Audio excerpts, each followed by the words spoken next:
Selamat berjumpa kembali, salam sejahtera untuk kita semua.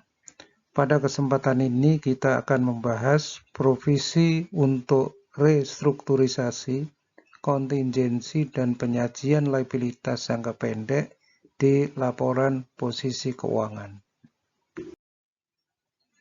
Sekarang kita bicarakan restrukturisasi. Restrukturisasi merupakan program yang direncanakan dan dikendalikan oleh manajemen dan secara material mengubah lingkup kegiatan usaha entitas atau cara mengelola usaha. Berikut adalah contoh peristiwa yang dapat digolongkan sebagai restrukturisasi.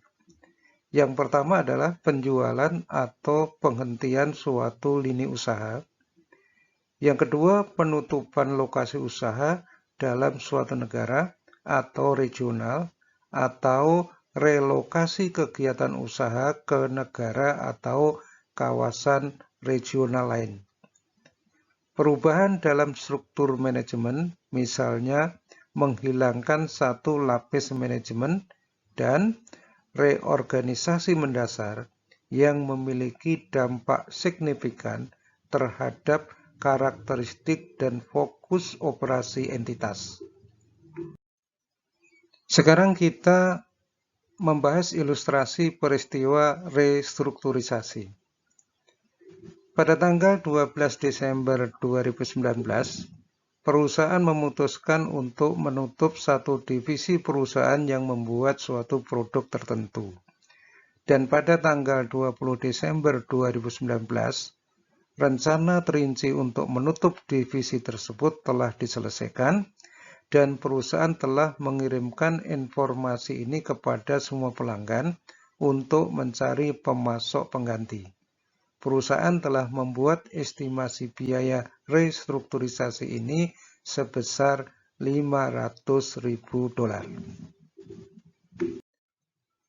Sekarang kita membicarakan munculnya kewajiban konstruktif untuk melakukan restrukturisasi. Kewajiban konstruktif untuk melakukan restrukturisasi muncul hanya jika persyaratan berikut terpenuhi.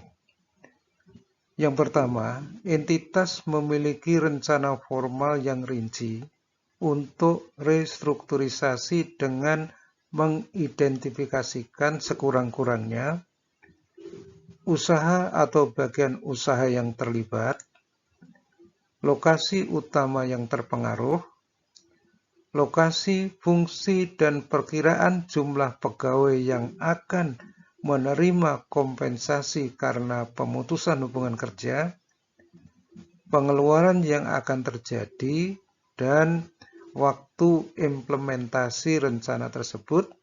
Dan yang kedua, entitas menciptakan ekspektasi yang valid kepada pihak-pihak yang terkena dampak restrukturisasi bahwa entitas akan melaksanakan restrukturisasi dengan memulai implementasi rencana tersebut atau mengumumkan pokok-pokok rencana. Sekarang kita membicarakan cakupan provisi restrukturisasi. Provisi restrukturisasi hanya mencakup pengeluaran langsung yang timbul dari restrukturisasi, yaitu yang memenuhi kedua persyaratan berikut ini. Yang pertama, benar-benar harus dikeluarkan dalam rangka restrukturisasi dan tidak terkait dengan aktivitas entitas atau perusahaan yang masih berlangsung pada entitas. Sekarang kita membicarakan contingent liabilities.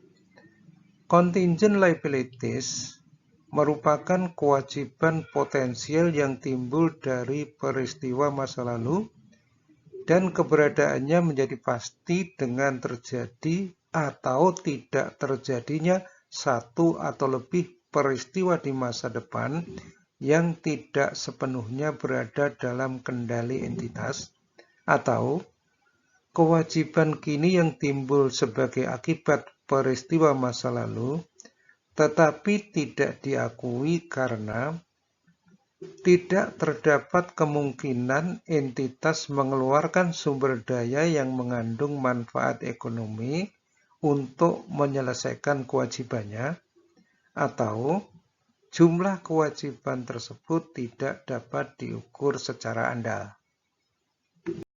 Sekarang bagaimana perlakuan contingent liabilities? Jika tingkat kemungkinan terjadinya probable atau virtually certain, maka dicatat sebagai liabilities dalam bentuk provisi.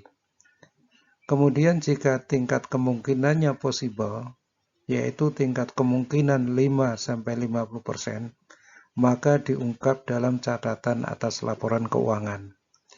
Jika tingkat kemungkinan kurang dari 5%, tidak diungkap dalam catatan atas laporan keuangan. Sekarang kita membicarakan contingent asset. Suatu contingent asset adalah suatu possible asset yang timbul dari transaksi masa lalu dan yang eksistensinya akan dikonfirmasi oleh terjadinya atau tidak terjadinya kejadian masa depan yang tidak pasti, yang tidak sepenuhnya berada dalam kendali entitas. Misalnya adalah kemungkinan penerimaan uang dari pemberian, donasi, dan bonus.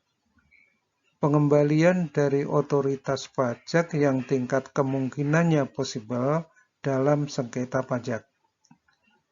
Sengketa di pengadilan yang pending dengan kemungkinan besar hasil yang menguntungkan perusahaan. Contingent aset tidak diakui dalam laporan keuangan. Jika realisasi dari contingent aset bersifat virtually certain, contingent aset tidak lagi dianggap sebagai contingent aset dan selanjutnya diakui sebagai aset. Virtually certain umumnya diinterpretasikan setidaknya probabilitas adalah 90% atau lebih. Sekarang bagaimana penyajian current liabilities atau hutang jangka pendek? Penyajiannya adalah biasanya disajikan sebesar nilai jatuh tempo dan perbedaan antara present value dengan nilai jatuh tempo dipandang tidak material. Sekian dan terima kasih.